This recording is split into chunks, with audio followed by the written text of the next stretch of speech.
Bienvenidos a su noticiero ciudadano. Hoy, en una nueva edición de nuestro noticiero, presentaremos a los grandes conflictos que han marcado la historia de la humanidad hasta nuestros días. Así es. Hoy, como cada año, recordaremos a nuestros colegas que en tiempos pasados presenciaron cada uno de estos hechos. Recordemos en primer lugar los hechos acontecidos entre los años de 1914 y 1945. Acompáñenos a ver esta cápsula. Hoy, a 21 años de nuestra Primera Guerra Mundial, un conflicto que se desarrolló durante los años 1914 y 1918, teniendo su lugar en Europa, donde intervinieron dos bloques de poder, los cuales fueron la Triple Alianza y el Triple Entente. Finalizó oficialmente con la firma del Tratado de Versalles en 1919.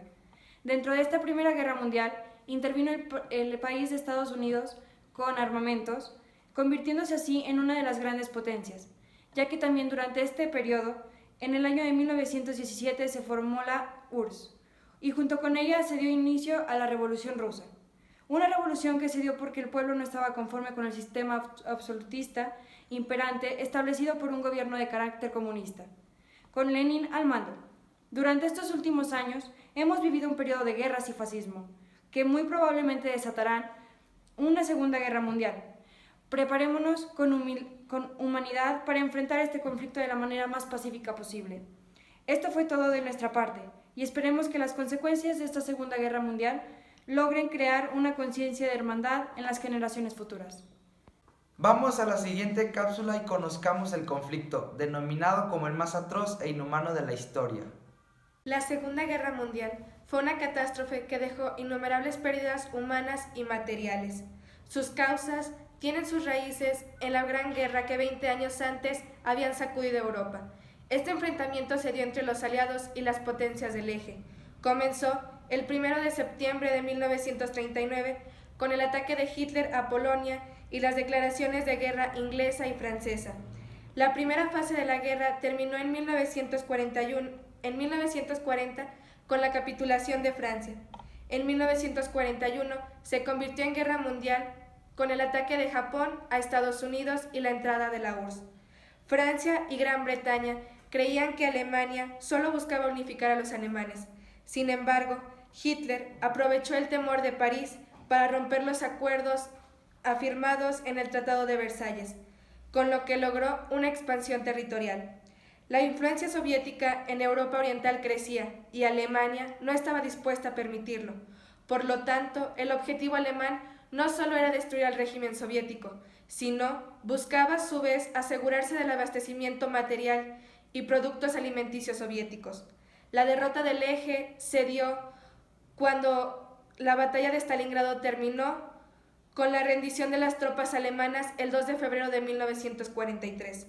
Sin embargo, Japón quedó a salvo, por lo que en 1945 Estados Unidos atacó con la explosión de 2 bombas en Hiroshima y Nagasaki los días 6 y 9 de agosto. La guerra había terminado. Al verse Hitler derrotado, recurrió a la manera más cobarde de muerte, el suicidio. La Segunda Guerra Mundial dejó muchas consecuencias negativas. Sin embargo, fue también el motor de la creación de una institución que hasta la fecha nos ampara a todos como ciudadanos. Por ello, nuestro compañero Gustavo entrevistará a una de las cabezas principales de la ONU. Tell us, Alondra, why the ONU arises and what is your goal?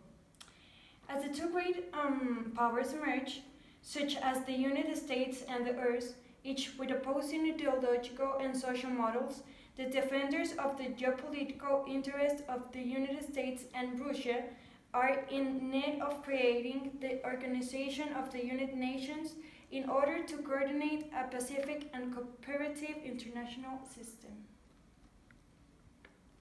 Thank you. La Guerra Fría se desarrolló entre los años de 1945 a 1989. Fue un periodo de enfrentamientos entre las dos grandes superpotencias que son Estados Unidos y la URSS.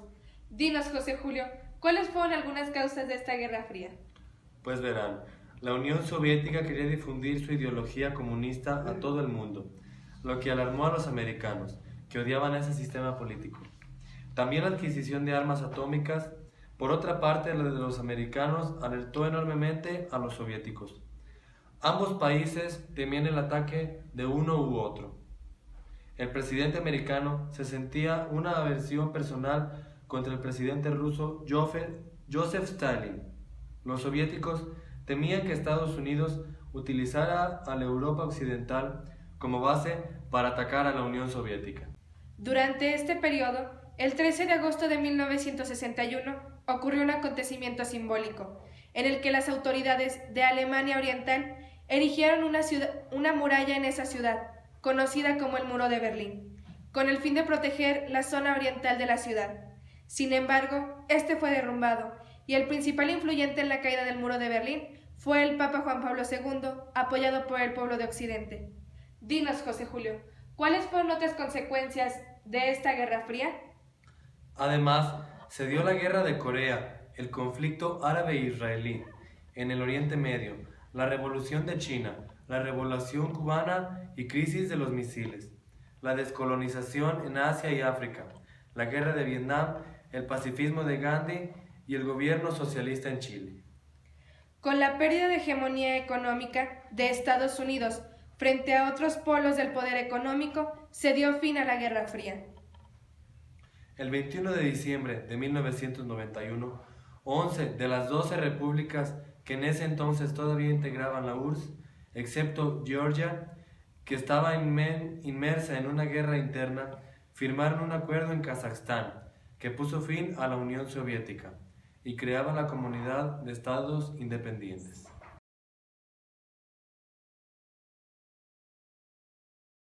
Hoy en día entendemos el terrorismo como la actividad que implica la práctica del terror organizado y sistemático. Este no tiene un objetivo fijo, sus razones se basan en creencias religiosas y culturales. La producción masiva de armas y su proliferación por el mundo han hecho que en el siglo XX haya sido el más violento de toda la historia. Y por ello, grandes líderes y defensores de la paz han hablado sobre esta situación. De hecho, en la ONU, el Papa Francisco pronunció un histórico discurso en español que la recibió la innovación de los líderes mundiales. Como a la siguiente cápsula y veamos el mensaje del Santo Padre. Además, se han creado instituciones con la finalidad de acabar con los conflictos de la sociedad actual. Estas instituciones unen valores y principios para que todos los ciudadanos reciban los mismos derechos, forjando los conceptos de multiculturalidad e interculturalidad. En efecto, un afán egoísta y ilimitado de poder y de bienestar material lleva tanto a abusar de los recursos materiales disponibles como a excluir a los débiles y con menos habilidades, ya sea por tener capacidades diferentes, discapacidades o porque están privados de los conocimientos e instrumentos técnicos adecuados, o poseen insuficiente capacidad de decisión política. No hay que perder de vista ningún momento que la acción política y económica solo es eficaz cuando se la entiende como una actividad prudencial guiada por un concepto perenne de justicia y que no pierde de vista en ningún momento que antes y más allá de los planes y programas hay mujeres y hombres concretos iguales a los gobernantes, que viven, luchan, sufren y que muchas veces se ven obligados a vivir miserablemente, privados de cualquier derecho. Excelente mensaje del Santo Padre, que nos motiva a actuar en pro de la resolución pacífica de nuestro mundo. Y tú, no te muevas, porque al regreso de este pequeño corte, hablaremos de la multiculturalidad y la interculturalidad y el papel que desempeñan en la actualidad. Por multiculturalidad se entiende como la coexistencia de diversas culturas en un determinado territorio, en donde se está presente el reconocimiento del otro como distinto, lo que no significa necesariamente que haya relaciones igualitarias entre los grupos. Por otro lado, la interculturalidad reconoce al otro como diverso, sin borrarlo, sino comprometiéndolo y respetándolo. Dentro del concepto de multiculturalidad se desarrollan las migraciones como un fenómeno, ya que hoy en día las personas están emigrando más que en cualquier otro momento de la historia. Cuéntanos, Gustavo, ¿cuáles son las consecuencias de esto? Por primero vemos la separación familiar, por otro lado la pérdida de identidad y por último la pérdida de cultura. Hasta aquí el noticiero de hoy. Nos vemos en la próxima.